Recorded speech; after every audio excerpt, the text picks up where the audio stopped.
changes today in the start more? You know, as I said before, everything that I do, especially with the starters, I mean, I'm not gonna come out ahead of time and say anything, you know, but at the end of the day, whatever decision is made is my decision.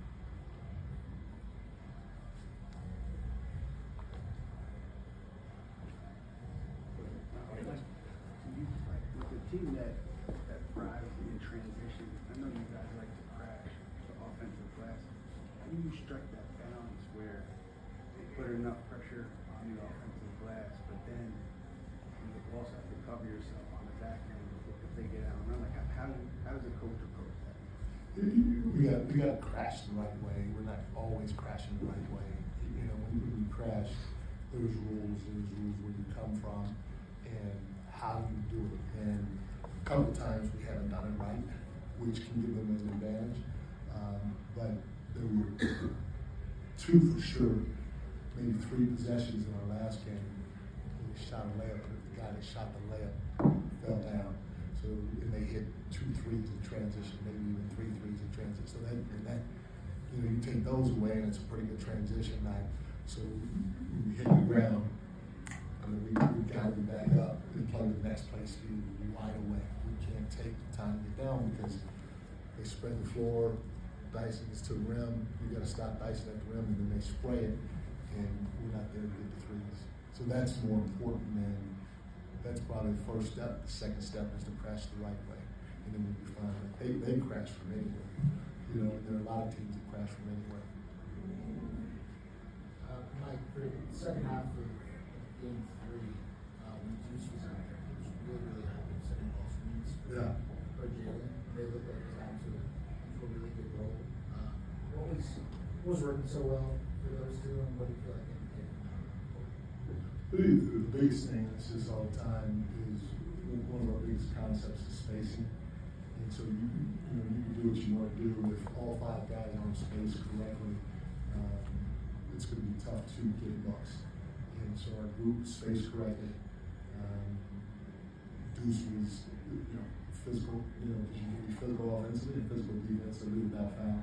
Deuce was physical offensively with the screen setting, and we need to be physical with our screen setting. And then after that action, we were aggressive with whoever had the ball, but we were able to be aggressive because the spacing was there. So that's the result of that second half. And we got to keep exploring not just that combination, but any combination, knowing that at the end of the day, our spacing and physicality are big things for us when we do that stuff.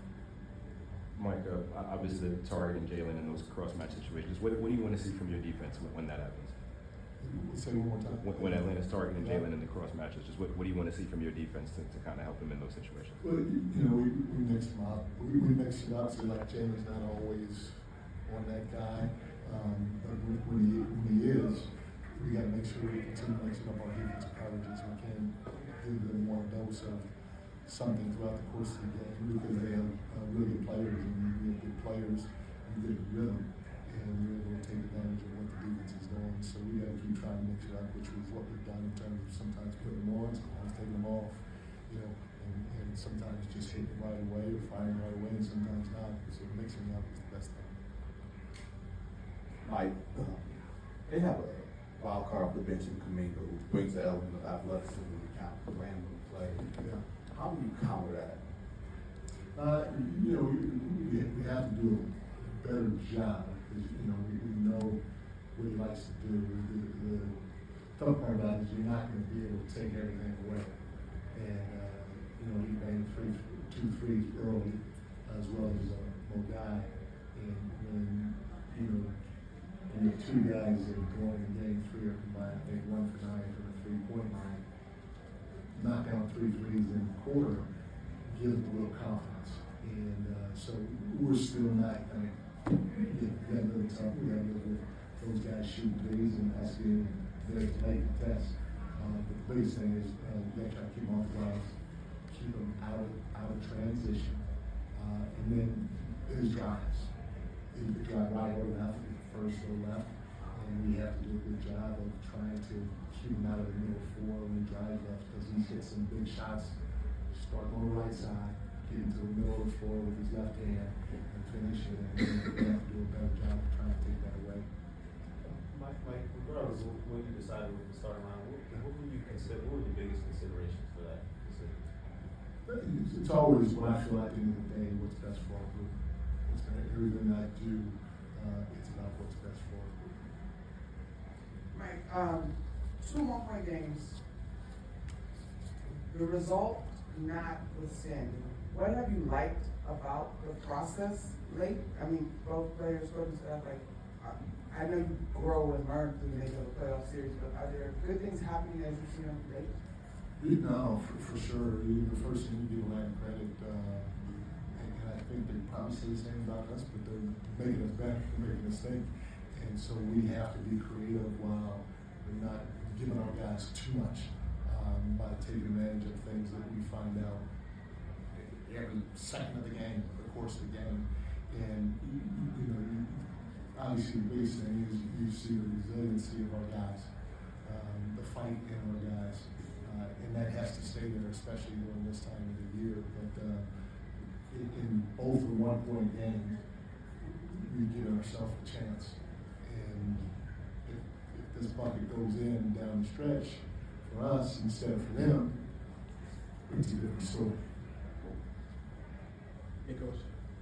I've loved your humility, but also your calmness throughout this whole process back and forth.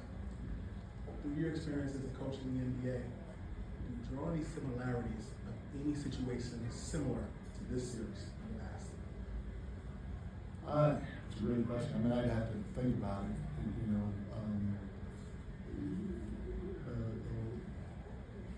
You draw a lot from people that you work for in the past, that you respect.